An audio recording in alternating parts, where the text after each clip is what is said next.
Hi hello నమస్తే welcome to our channel. నేను Soujanya. Junior NTR Devara movie postpone అవుతోంది. అనుకున్న రిలీజ్ డేట్ కాకుండా తర్వాత రిలీజ్ చేయాలని చెప్పేసి అని మేకర్స్ చూస్తున్నారంట. ఏం జరిగింది, అసలు ఏమైంది? ఈ టాపిక్ సంబంధించి మనతో మాట్లాడడానికి ఈరోజు మనతో పాటు ఉన్నారు ఫిల్మ్ క్రిటిక్ విజ్ఞాన్ దాస్ ఉన్నారు. వారితో మాట్లాడదాం. హాయ్. హాయ్. సో చాలా ఈగర్గా వెయిట్ చేస్తున్నారు దేవరా సినిమా గురించి. సో రీసెంట్గా రిలీజ్ అయినటువంటి గ్లిమ్స్ కూడా చాలా హైప్ క్రియేట్ చేస్తుంది, ఒక క్యూరియాసిటీ అనేది క్రియేట్ చేస్తుంది చూసిన వాళ్ళందరికీ. కానీ తీరా చూస్తే అనుకున్న డేట్కి రిలీజ్ అవ్వట్లేదు అంట. అంటే April 5th రిలీజ్ చేయాలి అని చెప్పేసి ఎప్పుడు ఫిక్స్ అయ్యారంట. మనం కూడా వింటున్నాం దానికి సంబంధించిన న్యూస్. బట్ April 5th కాకుండా ఇప్పుడు పోస్ట్పోన్ చేయడానికి చూస్తున్నారు అని చెప్పేసి అని న్యూస్ హల్చల్ చేస్తోంది సోషల్ మీడియాలో. ఇది నిజమేనా? అలా జరుగుతుందా? జరిగే ఛాన్సెస్ ఉన్నాయా? దీన్ని యాక్చువల్గా పబ్లిక్ డొమైన్స్లో ఉన్నటువంటి న్యూస్ ప్రకారంగా చూస్తే యాక్చువల్లీ దేవర వాయిదా వేస్తున్నామని ఆ యూనిట్ మెంబర్స్ చెప్పాల. వాయిదా పడుతుందేమో అని చెప్పేసి పక్క నుంచి న్యూస్లో వస్తున్నాయి. అండ్ నెక్స్ట్ ఇదేంటంటే కైండ్ ఆఫ్ రివెంజ్ తీర్చుకోవడం అంటారు. అది ఎట్లా చెప్పాలి అంటే అవతలోడు బాగుపడుతుంటే వాడిని దించాలి, మనం దాన్ని ఆ ప్లేస్ని మనము రీచ్ అయ్యేలాగా ఉండాలి. ఒక మీడియా వాళ్ళు అండ్ ఒక టీము పని కట్టుకొని ఎన్టీఆర్ని టార్గెట్ చేస్తూ పోక్ చేస్తుంది. అది ఎట్లా అంటే ఫర్ ఎగ్జాంపుల్ ఒక క్రోనలాజికల్ ఆర్డర్లో వస్తే శత జయంతి వేడుకలకి ఆయన రాలేదు. సరే ఈయన రాలేదు, ఆయన వచ్చాడు ఈయన రాలేదు, అట్లా ఇంకొక పేరు పెట్టడం. నిన్న అయోధ్య రామయ్య టెంపుల్ దగ్గర కూడా ఈయన రాలేదు, సరే పర్లేదు, ఆయన వచ్చాడు ఈయన రాలేదు. ఇట్లా ఒకరి చేత కంపేర్ చేస్తా ఇతని ఇమేజ్ డామినేట్ చేయడానికి ట్రై చేస్తున్నారు. అండ్ అదే ఇంకా నిన్న ఫ్లెక్సీ వివాదం కూడా మనకు తెలిసిందే, పీకేయండి అనడం. దానికి కూడా వాళ్ళు యాక్చువల్లీ బాలయ్యే క్లారిటీ ఇచ్చాడు. ఏమని అంటే అక్కడ జరిగేది ఏంటి, అది వర్ధంతి కార్యక్రమం, వీళ్ళు స్వాగతం సుస్వాగతం అని వేశారు. అంటే అక్కడ ఏదో పెద్ద ఈవెంట్ కాదు కదా జరిగేది, పండగ కాదు, ఈవెంట్ కాదు, గణేష్ ఉత్సవాలు కాదు, దసరా ఉత్సవాలు కాదు. స్వాగతం సుస్వాగతం అని ఇప్పుడు మన నివాళులు అర్పించే దగ్గర వర్ధంతి వేడుకల దగ్గర చేయకూడదు. అందుకని చెప్పేసి అదేంట్రా తీసేయండి అని చెప్పేసి అంటే అది ఎన్టీఆర్ ఫ్లెక్సీలు తీయమన్నట్టుగా వాళ్ళు ప్రొజెక్ట్ చేశారు. అండ్ నెక్స్ట్ అలాగే కొన్ని సందర్భాలు ఇక ఎన్టీఆర్నే ఫోకస్ చేసి ఆయన చిరాకు పడ్డట్టు ఆయన మొహాన్ని ఇంకోలా క్రియేట్ చేసి చూపించడం. ఇక ఇప్పుడు అసలు విషయానికి వస్తే ఆయన సినిమాని టార్గెట్ చేశారు. ఏమని, దేవరా వాయిదా పడుతుంది. ఎందుకు అంటే వాళ్ళ దగ్గర ఉన్న సోర్స్ ఏంటంటే సైఫ్ అలీ ఖాన్ చెయ్యికి ఏదో అయ్యింది, నిన్న అల్యూమినియం ఫ్యాక్టరీలో షూట్ చేసుకుంటా గాయమైంది అండ్ దానికి తగ్గట్టు సర్జరీ చేయించుకున్నాడు. విశ్రాంతి డ్యూరేషన్ తెలియట్లా. ఇప్పుడు డాక్టర్స్ డిమాండ్ చేస్తే ఇన్ని రోజులు విశ్రాంతి తీసుకోండి అంటే ఖచ్చితంగా తీసుకోవాలి. ఆ డ్యూరేషన్ వీళ్ళకి అర్థం కాక తలలు పట్టుకున్నారు. అయితే వీళ్ళు దీనికి ఏం చెప్పుకున్నారంటే బేసికలీ అయోధ్య టెంపుల్కి ఎందుకు రాలేదు అంటే దేవర షూటింగ్లో బిజీగా ఉన్నాడు ఎన్టీఆర్, ఆ షెడ్యూల్ చాలా కీలకమైనది, ఎవరి డేట్స్ కూడా అడ్జస్ట్ చేయడానికి కుదరదు, సో ప్రొడ్యూసర్కి నష్టం చేకూర్చడం ఇష్టం లేక ఇట్లా వాయిదా వేశారని చెప్పారు. ఐ మీన్ ఇక్కడికి ఈ రావడం అయోధ్య రామాలయానికి రావడాన్ని జస్ట్ ఆ ప్రోగ్రామ్ని వాయిదా వేసుకున్నాడు. ఇంకెప్పుడన్నా వెళ్తాడు అయోధ్యకి రామాయణ్ చూడడానికి, ఇప్పుడైతే వాయిదా వేసుకున్నాడని చెప్పారు. వాళ్ళు ఏంటి ఇన్నర్ టాక్స్లోకి వెళ్ళేసరికి సైఫ్ అలీ ఖాన్కి గాయమైందండి, షూటింగ్ ఆగిపోయిందని చెప్పి ఒక వార్త వచ్చింది.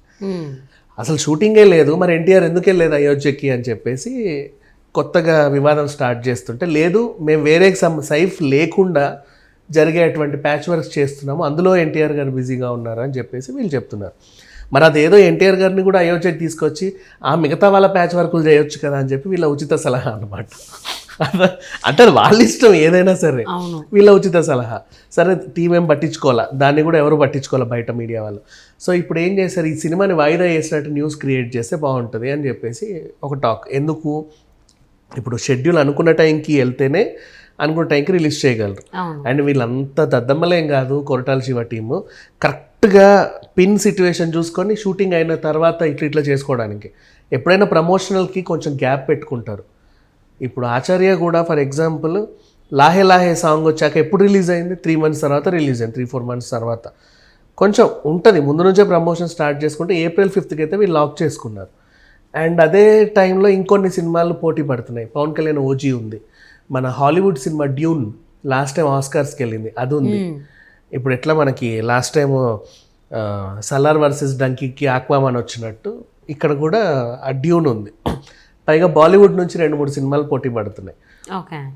సో ఈ క్రమంలో వీళ్ళు ఏం చేస్తున్నారంటే ఈ సినిమా అంటే బాలీవుడ్ రామాయణం బేసికలీ అదేది మన రణబీర్ కపూర్ ఆలియా భట్ వచ్చే రామాయణాన్ని కరెక్ట్గా ఈ శ్రీరామనవమి టైంలో రిలీజ్ చేద్దాం అన్నట్టుగా వాళ్ళు ప్లాన్ చేసుకున్నారట. ఓకే. సో అంటే అది కూడా ఏప్రిల్ సమ్ అరౌండ్ 4-5 లేదా అటు ఆ టైం పీరియడ్లోనే ఉంటుంది. సో ఇట్లాంటి పోటీ ఉన్న క్రమంలో వీళ్ళు ఏం చేశారు, ఇంత పోటీ ఉంది కదా ఈ సినిమాను వాయిదా వేద్దాం. అంత పోటీ అంటే ఎన్టీఆర్ గారు ఏమి తప్పుకొని వెళ్ళాల్సిన అవసరం ఏం లేదు కదా, ఆయన కూడా పెద్ద స్టారే. సో తనకు కూడా కొన్ని పర్టికులర్ ఉంటాయి ఎలిమెంట్స్.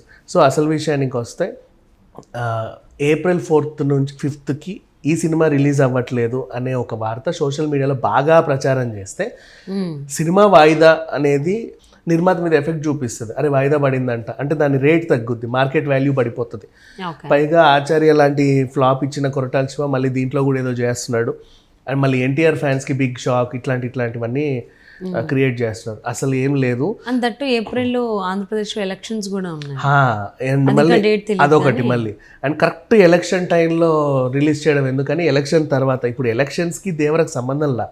ఫర్ ఎగ్జాంపుల్ వీరసింహారెడ్డియో లేకపోతే గేమ్ చేంజర్ లాంటి సినిమాలు అంటే అది నడిచేదే పొలిటికల్ బ్యాక్డ్రాప్ మీద కాబట్టి వాయిదా వేయడానికి అవకాశం ఉంటుంది. నెక్స్ట్ పోనీ యాత్ర, వ్యూహం లాంటి సినిమాలు అనుకో, అవి రిలీజ్ అయితే ఎలక్షన్ ముందు రిలీజ్ అయితే ఎలక్షన్స్ పైన ప్రభావం చూపే అవకాశం ఉంటుంది కాబట్టి వాటిని వాయిదా వేస్తారు. ఇప్పుడు ఆ యాత్ర 2ని కూడా వాయిదా వేయమని నిన్న నట్టికుమార్ అన్నాడు.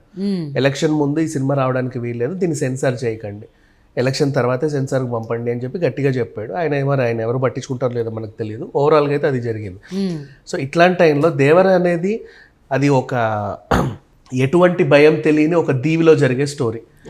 అండ్ ప్రజెంట్ ఆ దీవిలో ఉన్న మనుషులు ప్రజెంట్ ఇంకా ఆ ఓల్డ్ పురాతనమైనటువంటి వాళ్ళ కల్చర్నే ఫాలో అవుతున్నారు, ఇంకా వాళ్ళ నాగరికతకి రాలా. కానీ బయటి ప్రపంచంలో మాత్రం ఆల్రెడీ డెవలప్మెంట్ అయింది. ఇంకా మనం చూసినటువంటి గ్లిమ్స్లో కంటైనర్లతో వచ్చిన షిప్ ఉంది. కంటైనర్లతో వచ్చిన షిప్ అంటే ఒక వెల్ డెవలప్డ్ కంట్రీ నుంచి ఇంకో వెల్ డెవలప్డ్ కంట్రీకి వెళ్తుంది. అంటే బయట ప్రపంచం నాగరికతతో బాగానే ఉంది, షిప్ యార్డ్స్, పోర్ట్స్ అన్నీ ఉన్నాయి, గూడ్స్ అండ్ సర్వీసెస్ ఇవన్నీ అటు ఇటు ఇంపోర్ట్ ఎక్స్పోర్ట్ జరుగుతూనే ఉంది. అంటే అంత డెవలప్ అయి ఉంది. కానీ ఈ తండా మాత్రం జస్ట్ ఆ దీవి మాత్రం ఇంకా అలాగే ఉంది. వాళ్ళు భయం అంటే తెలియని వాళ్ళు ఏంటి మనుషులు, అసలు వాళ్ళకంటూ ఒక నాయకుడు, ఆ టైప్ ఆఫ్ ఎన్విరాన్మెంట్ వీళ్ళు సృష్టించుకున్నారు. అంటే ఒక కొత్త ప్రపంచాన్ని సృష్టించుకున్నారు, దాంట్లో వాళ్ళు ఉన్నారు, అంతకు మించి ఇంకేమీ ఇలా. సో దానికి ఎలక్షన్లకు అసలు సంబంధమే లేదు ప్రజెంట్. అంటే ఇప్పుడు ఫర్ ఎగ్జాంపుల్ అంటే స్టోరీ లేని అసలు ఎలక్షన్స్ కి దానికి సంబంధించి పాలిటిక్స్ రిలేటెడ్ లేదు. ఇప్పుడు వీరసింహారెడ్డి సినిమా ఉంది, సంక్రాంతికి వచ్చింది, దాంట్లో ఎలక్షన్ టార్గెట్ చేసుకొని డైలాగులు ఉన్నాయిగా, పేరు మారిస్తే అదేదో ఉండదు అని, ఇంకేదో అని, మీరు ప్రజలు ఎన్నుకున్నటువంటి ఫూల్స్ అని ఇట్లా రకరకాలుగా పెట్టారు టార్గెటెడ్ డైలాగ్స్. అట్లాంటివి ఇందులో పెట్టే ఛాన్సే లేదు దీన్ని మనం వాయిదా వేయండి అనడానికి. సో అండ్ నెక్స్ట్ పాలిటిక్స్కి ఎన్టీఆర్ కూడా దూరంగానే ఉంటున్నాడు. ఆయన దగ్గర ఉన్న దాఖలాలు కూడా మనకు కనబడట్లా. లేదు ఆయన్ని ఏమన్నా ప్రచారానికి ఉపయోగించుకొని ఆ సినిమాని వాయిదా చేద్దామా అంటే కూడా అట్లా కూడా ఏం లేదు. ఆ సినిమా ఇంకోటి చెప్పాలా, ఆ ముందు రిలీజ్ అవుతుంది ఎలక్షన్ ముందు అంటే దాని ప్రీ రిలీజ్ ఈవెంట్లో ఎన్టీఆర్ ఏం మాట్లాడతాడో విందాము, ఎలక్షన్ పైన ప్రభావం ఎలా ఉంటుందో చూద్దామనే కూడా ఉంటాయి కొన్ని. సో దాన్ని వాయిదా పడింది అని చెప్పడానికి వీళ్ళ దగ్గర కొన్ని రీజన్స్ ఉంటే దాన్ని బాగా హైలైట్ చేసి ఇందుకు వాయిదా పడింది అనే కారణం చూపించి ఎక్కువగా వార్త వైరల్ చేశారు. కానీ అధికారికంగా ఆ టీం నుంచి కానీ, కొరటాల శివ గురించి దగ్గర నుంచి కానీ, ఆ నిర్మాణ సంస్థ నుంచి కానీ ఎట్లాంటి పోస్ట్పోన్ డేట్ కానీ వాయిదా వేస్తామన్న న్యూస్ కానీ రాలా. Okay. So Devara cinema postpone అవుతుంది ఏంటంటే షూటింగ్ ఆగిపోయింది స్కెడ్యూల్ 3rd అనే దానికి సంబంధించి సో ఫేక్ న్యూస్ అంటారు. ఇప్పుడు ప్రతి షూటింగ్ అనుకున్న టైం కాకుండా కొన్నిసార్లు ఇంకోటి చెప్పనా, కొంతమంది అవుట్డోర్ షూటింగ్కి వెళ్తారు. అవుట్డోర్ వీళ్ళేంటి ఆ లొకేషన్లో చేసుకుందామని ఇక్కడ నుంచి వెళ్తారు.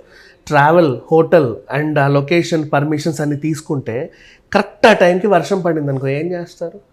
ఇప్పుడు foreign schedule for example 16 days అనుకుంటే అందులో 4 రోజులు బాగా వర్షం పడింది, ఆ 16 కాస్త 20-25 days అవుతుంది కదా. దానివల్ల మళ్ళీ సినిమా పోస్ట్పోన్ ఏం అవ్వదు. వాళ్ళకి వాళ్ళ అంటే ఎలా సర్దాలో వాళ్ళకి తెలుసు, ఆ ప్లానింగ్ ఆల్రెడీ మేనేజ్మెంట్కి ఉంటుంది. అంటే మరీ మెడ మీద కత్తి పెట్టినంత సిచ్యువేషన్లో అయితే వాళ్ళు లేరు. అవును. అండ్ దేవరా సినిమా పోస్ట్పోన్ అవుతుందనో లేకపోతే షూటింగ్ స్కెడ్యూల్ ఆగిపోయిందో అనే దానికి సంబంధించి నిజాలు కాదు కాబట్టి so all the best to junior NTR.